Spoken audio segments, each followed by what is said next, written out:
Welcome to another Wellbeing Wednesday. This is my first time doing it live stream to Facebook from Zoom. And wow, hello all. Welcome. What can I say? Today's guest is me. I'm going to be talking about just different things that I've gone through and experienced dealing with menopause. And for people that aren't there yet, are interested in what it could potentially look like and feel like, which I can tell you I have no idea. Because one of the best things about menopause, the funnest, is that symptoms vary widely for different people. So, and it is an interesting transition when I think of, how do I say this? When I think about the transition in women's lives, we think of in the ancient way, they would look at like the maiden, the mother, and the crone, or the different stages of a woman's life. And so this is entering cronehood, and what they don't tell you is that the symptoms of, I guess, for example, you go through puberty and your face breaks out and you gain weight and some weird shit happens, and it happens for a few years and then it's over. And that's the wonderful thing about puberty. It's like, and then it's done. And a few people experience acne afterwards, and I would suggest looking into diet and things like why the hormones never really settled down or found a balance or something is probably related to diet primarily. But with menopause, the symptom, it starts in something called perimenopause, which can last about 10 years or longer. They don't know, they don't, you don't know how, like 10 whole years of your life. Can you imagine if puberty went on for like 10 years and it could be up to 30? And they don't know how long you're going to go through that, like shifts and changes and everything. So it's not quite like menopause. The transition from perimenopause to menopause and even after menopause is not like puberty in that way, that it can take an indefinite amount of time. And pregnancy, the whole motherhood thing, it's also, it's 9 months. You're going to have those symptoms for that amount of time, and then it's over, and maybe your body changes after pregnancy in various ways, but perimenopause is very unique, and that it's very indefinite. The symptoms vary in like completely. Some people have no symptoms. Some people have crazy symptoms. And so there's a lot of different things that people have nothing in common, and it's hard to diagnose. It's hard to know that that's what it was. Like after I had my kids, I had like things where I could just figure out how to work out my diet. I figured out like after my second child, and I was able to consume my placenta right after the birth, I realized that consuming raw liver that had been frozen for 15 days so that pathogens were killed helped me keep my minerals and B vitamins in balance for my body, such that I would be happy again. I didn't know that after my first pregnancy, and I really struggled, but with my second, I could do that, and that worked, and that was great. And then shortly after that, I started perimenopause, which I didn't recognize. I thought, man, this postpartum funk, depression, or whatever it is, I was like, I thought I was doing good, and now I feel like really crappy and depressed, and I didn't know what was going on. I didn't, you just don't know. And you just, until you get the supplementation right and your diet dialed in and you figure certain things out, it's just different. And then people talk about that you get up to a certain age and you can't lose weight, or it's just a struggle. But it's not a struggle. You literally sometimes can't. It's like, oh, she's reduced calories. Your body does something really funny where it's like, she's reduced calories and she's working out harder. So she must be about to die. So we need to retain as many of these calories as possible so that, like, because bears are probably chasing her, which is why she's working out now. And so it goes back to these like original factory settings from like the dark ages or whatever. Very primal. And so your body just panics. So one of the main things that I have found discussing with others is that less is more when it comes to a lot of things after menopause. It's more important. My friend Christy and I have talked about this, but it's more important to get a good night's sleep than to do any exercise. Like to get a solid night's sleep at a certain time frame to dial in your sleep is far more important than exercise with menopause, which is really strange because the other thing during perimenopause is that you have a lot of sleep disruptions and issues. So it's like you really have to, instead of spending a lot of time trying to get your workout dialed in, it's more important during perimenopause to work really hard to get your sleep dialed in. And I read my friend Mike's book, is it called The War on Sleep? I think. Let me see. Hold on a second. Grab it and be right back. It's Michael Voss.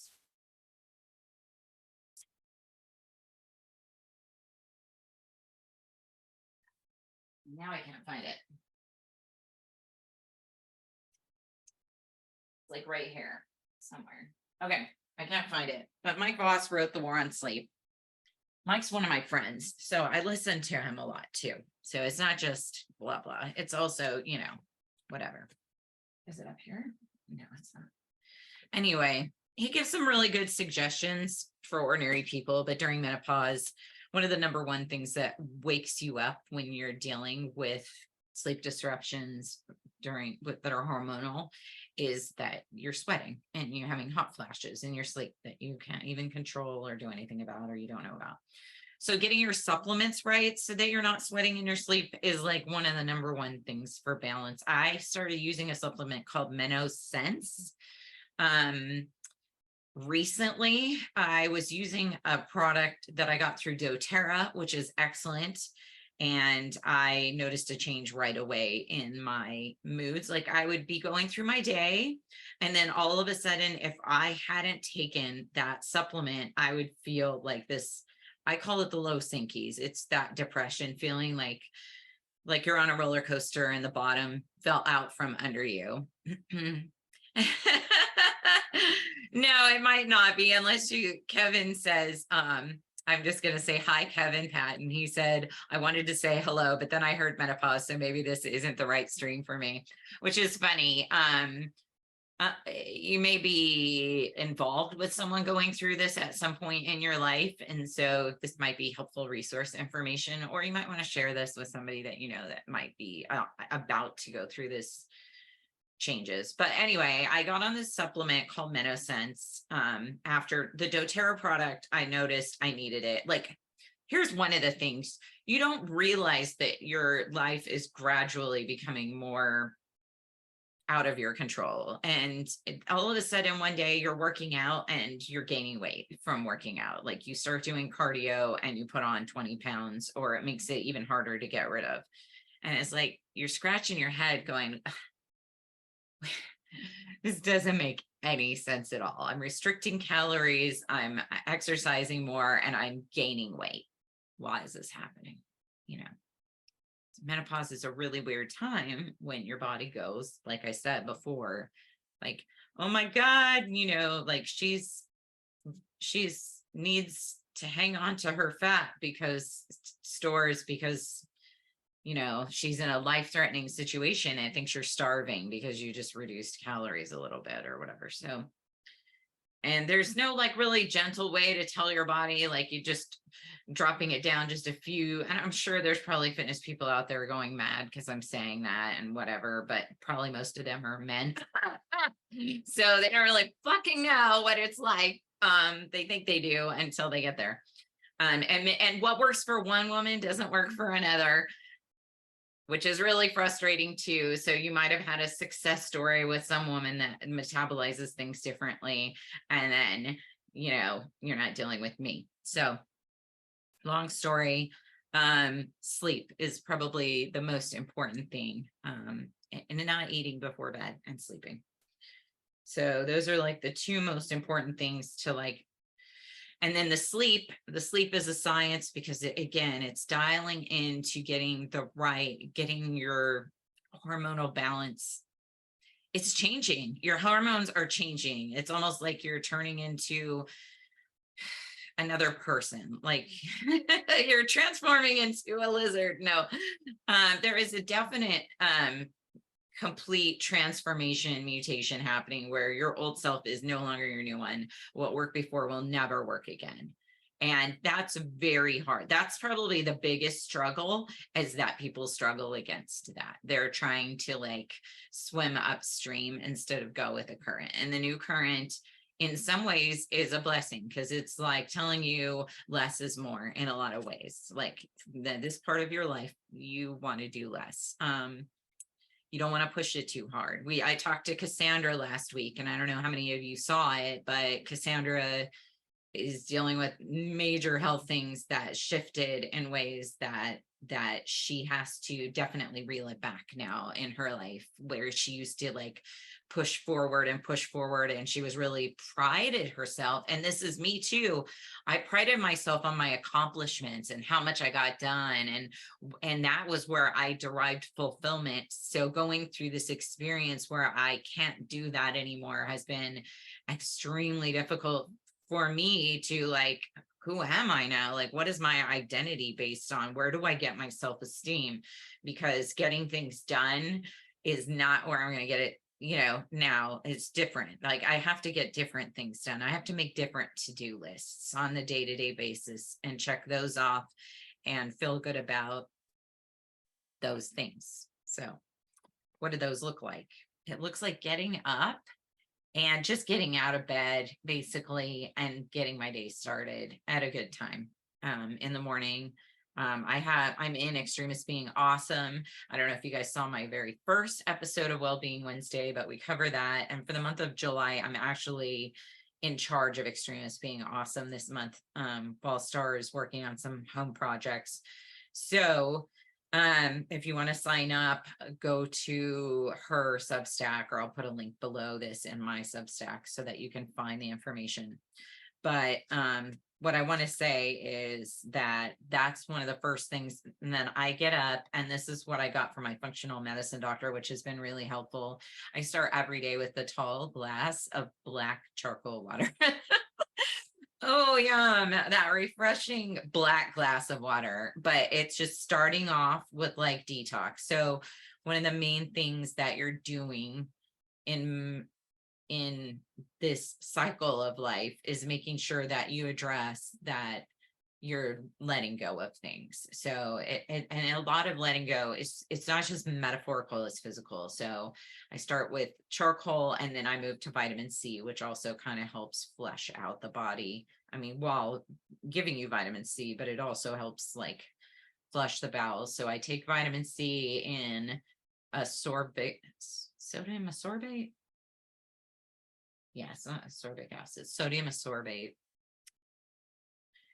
And I use a gut blend that I just started using, that I get from Four Sigmatic. I'm addicted to Four Sigmatic. If I could be keeping the stock profile for Sigmatic alive here, but that they have mushroom blends, and they have a really good gut blend. It's like a powder thing that I mix. I never thought I would be a powder drink kind of person, like where it was like I live my life on all these different powders, but as long as they're made of natural things and not like super processed things, are just ground down. One of my main tools in my kitchen that I use not once, not twice, but multiple times throughout the day is my coffee grinder. And I put herbs in it. I grind them down to a powder form, throw them in hot water, and drink it. All kinds of herbs, mushrooms, ginger, lots of stuff ends up in my coffee grinder. And so I'm doing a lot more liquid diet. Less is more. Again, I just want to make everything as simple to digest as possible because my body does not like to struggle anymore. It wants easy, it wants simple, it wants available. I eat like this morning. So I had my little green gut powder from Four Sigmatic that has mushrooms and some green stuff with my vitamin C. And then after that, I had some leftover salmon I cooked the other night with green beans, and that's my breakfast and lunch probably. So I'll take a break and I'll just be taking supplements. And again, I started taking that one doTERRA supplement, as I was saying before, and I didn't know, like I didn't know I was frustrated. I didn't know I was depressed or feeling low or feeling out of sorts with myself emotionally until it's like you don't know you're here if this is your normal until you get up here and then you drop back down there and you're like, whoa, this feels like shit, you know? So that's why I started using that one doTERRA phytoestrogen supplement, which was great. I like it. I also use their MetaPower, their new MetaPower supplement. I do that every day, regardless. The one, it's amazing. It's the Assist, I think. I think that's the one I use. It's a little tiny bottle with like 30 capsules in it. It's the MetaPower Assist.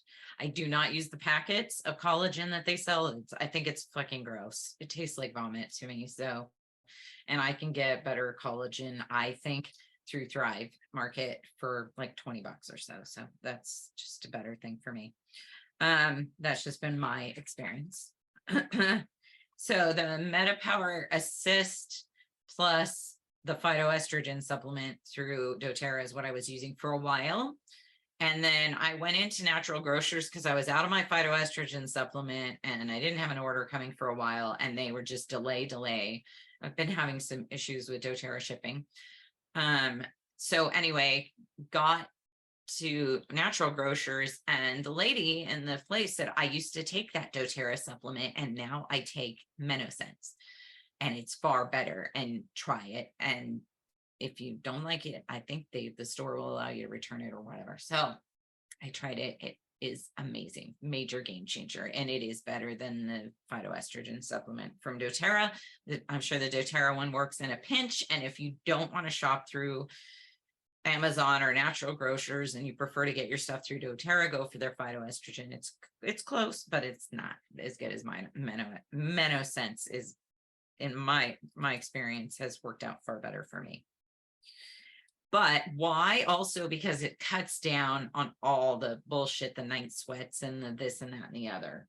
The other thing you need to do is get cotton bedding because, and it doesn't, you don't sweat as much with cotton natural fibers. So if you do the bamboo, right, the rayon that's made from bamboo or whatever, that's good. But you don't want to be having hot sheets. That's one of the things with War on Sleep that I realized. You need cotton, you need linen, you need something that's soft and natural fibers because microfiber does not breathe. I don't care how much they say that this is a cooling or it's bullshit. I do have cooling pillows that are not natural, but they work great. I don't remember if I got it Beauty Rest or what, but they make a difference too. I'm just a hot-headed sleeper. I sleep really hot. I need to be as cool as possible. I also turn my air down as low as possible. That's one of the things Mike talks about is how when people die of like hypothermia, they die in their sleep because when the body gets cold enough, it does fall asleep. It makes it easier to sleep when you're cold. When you're hot, it makes it very hard to sleep. Now, you don't want to go to sleep with cold feet or whatever. So you can get those little rice sacks that you can heat up in your microwave and put in the bottom of your bed so your feet are warm when you fall asleep. But once I go to sleep, and especially after menopause, a lot of women experience this, but I've kind of always been a hot sleeper. My body temperature just goes up and up and up and up. So it's not like your resting body temperature where it goes a little over, like for most people. It's not what happens during menopause. And so when you start sweating, you wake up throughout the night and it's hard to get back to sleep when you're super hot and miserable. and your brain turns on and tells you it's time to start the day, and lots of weird shit happens. So the main thing is to protect sleep and make sure that you're not getting those interruptions that wake you up, because it's hard to go back to sleep once that happens. Getting to sleep at the right time is important. So that involves not eating too late, because if you eat too late, it just tells your body to stay on, tells your brain to stay on. Oh, we're digesting, we're still going, we're in the fourth quarter, whatever, just have to eat less at night, drink water, get to sleep on time, staying away from screens and video games that are addictive and whatever is a big thing, which I have not been very good at lately.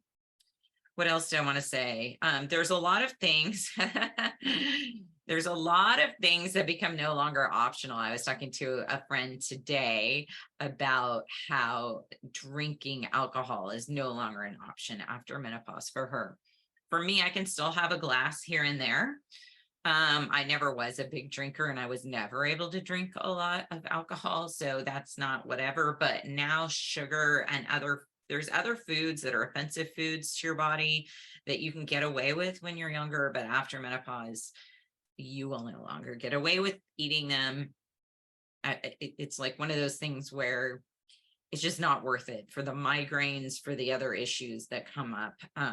The things that I was allergic to before didn't bother me, and now they just set my whole brain and gut and body on fire. Like the reaction my body has to offending foods that I'm sensitive to, it's no longer optional. So like last night, like popcorn's one of my favorite things, and I figure I'll have a little bit every once in a while, like once or twice a year I might eat popcorn.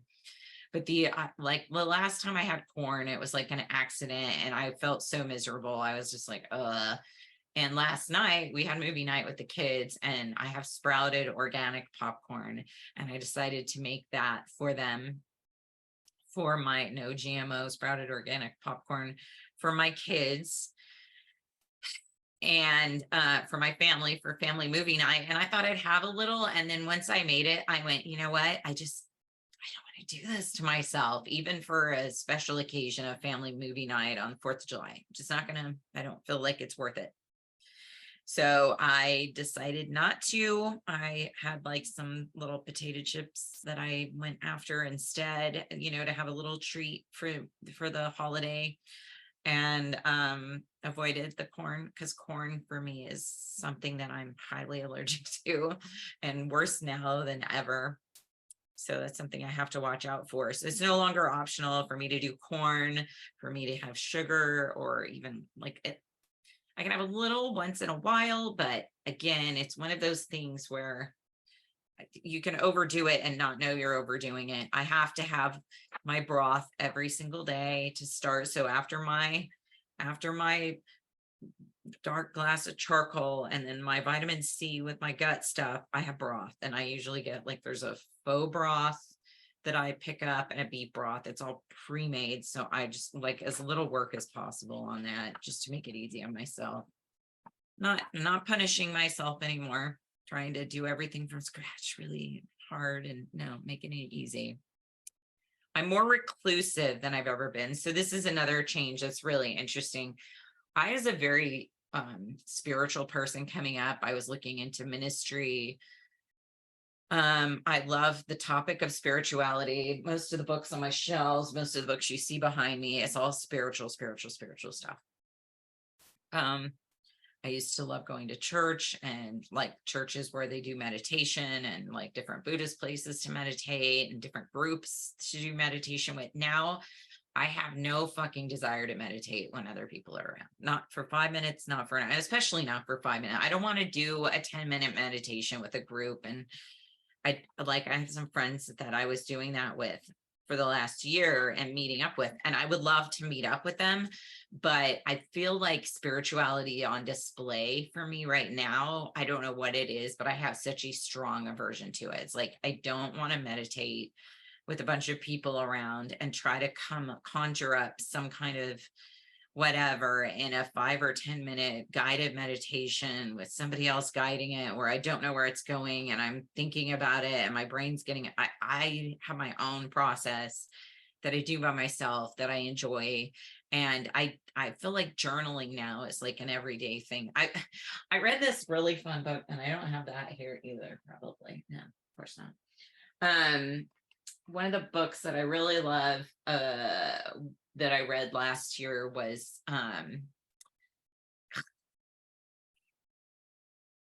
it was a book on handwriting. So it was about change your handwriting, change your life, or something like that. And so I went through that process. And what I really loved about it, one, just that my handwriting became more beautiful and I like to look at it, which is nice.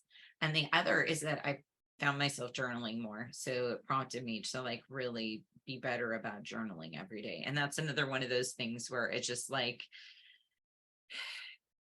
no longer optional to journal on a regular basis. You're letting go. This is a time to like let go of like that old self, to stop struggling against things, to stop. Instead of building muscle, you allow the fat to fall away and you find the muscle underneath, and you're just living your daily life, and that's going to help you increase your muscle tone and whatever. But moreover, for me, with my particular genetic makeup, and like Cassandra talked about this last week, there's no one way, and especially with menopause, it's just such a mixed bag, but this is how it's been for me. Less food is more, a lot of less is more, and a lot of letting go of stuff. And so journaling has been a big part of my thing, and part of my meditation is doing visualization, and I like doing it by myself or with a group that I do online, where I do tapping and EFT. I don't like overly, how do I say it? Like guided meditations, guided visualization meditations. I don't like it when they're overly constructed to the point where it's like everybody's like, let's start out on a beach. Well, my happy place is not a beach because the sand gets in my swimsuit and it's itchy. I've never liked beaches, so I'm not a beach person. So like always starting off, it's like we're going to listen to the ocean waves and you're on a beach. And it's like, I don't want to be on a beach. I've never been comfortable on a beach. Please don't overly narrate my guided visualization. So that's one of the things that's like a major one for me. That's like kind of like a no-go. But the other is just, I don't like spirituality on display anymore. It's just gotten so personal for me to have my spiritual time, my spiritual rituals, that I don't know. It feels really fake doing it with other people. It feels almost like, it feels like a public display or something that I'm not enjoying. So anyway, long story longer, I just don't have the tolerance for that anymore. And it's a major change for me that has come with some loss, because the people I like to hang out with share my spiritual ideals and values. And when we get together, that's the kind of thing they want to do. And I'd just rather like come together and eat together with people that I know share the similar thing without doing the thing, because the thing itself is like become too personal for me to want to share it with other people. Just how it is. Yeah, I just don't want an audience for my meditation. So that's how it is now. Let's see, what else did I say that I wanted to talk about? So less additives, less sugar. I have to be really careful about what I eat. I can't cheat anymore. It's just not, I can't get away with it. More sunshine. I'm getting a lot more sun. Since I've been going through perimenopause, I really enjoy going out in the sun. My whole life I was like close the windows, close the shutters. When I looked at pictures in magazines of homes that I dreamed about, they were like these dark velvet, your typical Scorpio, like the dark velvet colors, the dark red and the dark purple and the dark wood everywhere around you. And now it's like bright, bright, bright. I like the bright pinks and the yellows and the greens, and like gem tone. I like, and lots of light, and going out in the sun more. Like I would sit outside and live outside every day if I had like a screened in sunroom where mosquitoes couldn't get me. That would be my whole life. So definitely more sun, but less extremes. I don't like heat. I've never really liked heat, but now I really cannot tolerate heat, and my body just shuts down. Cold, I can do cold. Um, but anything with too much extreme is just not great for me. I don't like too much excitement. And this I realized right after I had my kids. And I don't know if that was part of the first signs of perimenopause, but after I had my first son, I couldn't watch anything that was like too heavy of a plot, too dark of a plot, too negative of a plot. So that has been like a really interesting shift for me, because I used to like watch every movie and I didn't care if it was like dark or intense or whatever, but I see a lot of movies today that are what you think edgy or whatever, and they're just depravity. And I just, this is me getting boomer, but I just had like this, oh, I can't do the depravity, social depravity, the social decay thing anymore. And I'm very sensitive to it now. Like I see it and I just like, I don't want to watch that show anymore. Like one thing they did just totally offended my sensibilities, put me off personally. I'm not saying like, oh, I'm offended, don't do that anymore. I'm just saying I don't want to give my attention to it. So that's where I've kind of landed in that. Listening to my body all the time. That's part of like being outside and like just chilling and journaling and sitting outside and sipping my little water, or my water with my charcoal in it, even that doesn't taste much like anything except chalky water. But there's a part of me that just acknowledges myself for having done something for myself that's going to set me up for the day in the right way. And so sitting out and just feeling what it feels like to be in my body, to slow down, to appreciate silence. Now, I also, in all of this, I have kids, like, and this is like the dilemma of the modern woman, is that we're going through menopause, or getting past menopause with small children, and you're you're not really set up for it, like physically, emotionally, whatever, dealing with, it's like a clash. It's such a clash. And, if things had, it's like if I had it to do over, I would have met Aaron younger and had kids younger and whatever. But, we had to learn the life experiences we learned. I'm not upset that I learned what I learned before having kids, and that I'm taking this information with me into of parenthood, into whatever. But it just makes it harder to be homeschooling young kids while dealing with menopause stuff. And you know physically I'm in a place where probably, ideally, I would have the kids grown and out of the house and be appreciating the time to myself, and be able to have like a lot of quiet and reflection, and a lot of, you know, kind of like retirement type activities, simpler, just passing on wisdom that I learned through all of this stuff that I've been through in life to other people. And instead, I find myself, in the thick of motherhood, maiden mother crone, and I'm in the thick of motherhood, I'm a crone. And so it's like a grandma inheriting her kids in some ways. And, I hate to acknowledge it that way.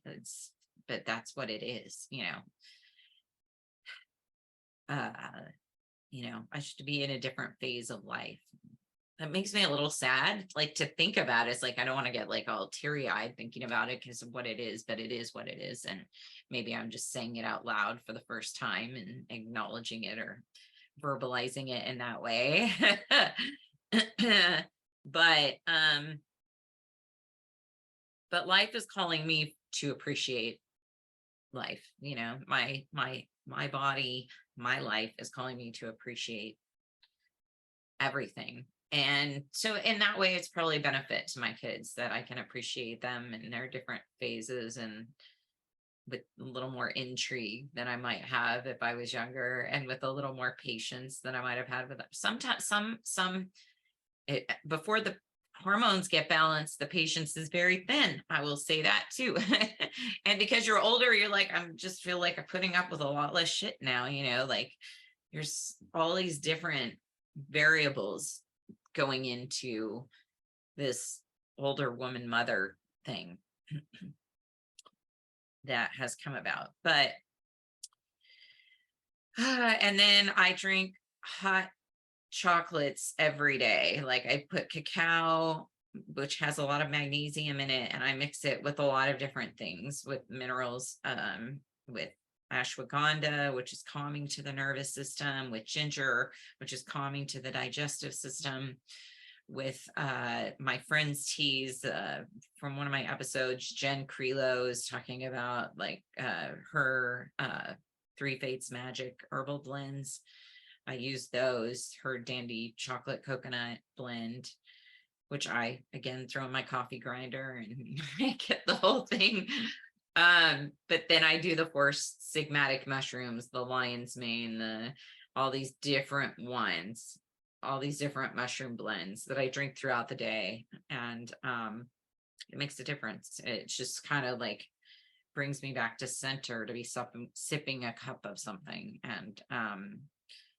And I need that. Like, I can't live without that now. It's like what did I say? The motto of if there were 2 main mottos to going through menopause for me, it would be less is more, and what's the other one? No longer optional. This is no longer optional, doing the getting up and working on detox, getting to sleep on time, taking the right supplements and vitamins, whatever. So it's a lot of big stuff to deal with, becoming a different person than you ever were before. And it's like you built your whole life on this like identity, and it's like completely gone now.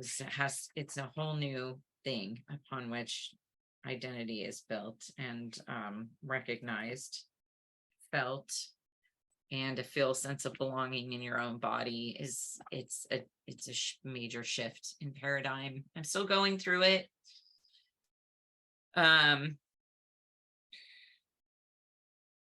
But I'm honoring it. So that's all I can say. Anyway, I hope this has been informative. I will share as many links as I can in the video when I throw it on my Substack and on my YouTube channel. And if you want to follow me on Substack, it's thesovereignmom.substack.com. And that's how you find me and get to know watch all those other videos. I mean, about health and well-being resources. Anyway, it's been a pleasure talking to you all today. Thanks for your time and attention, and be well. Bye.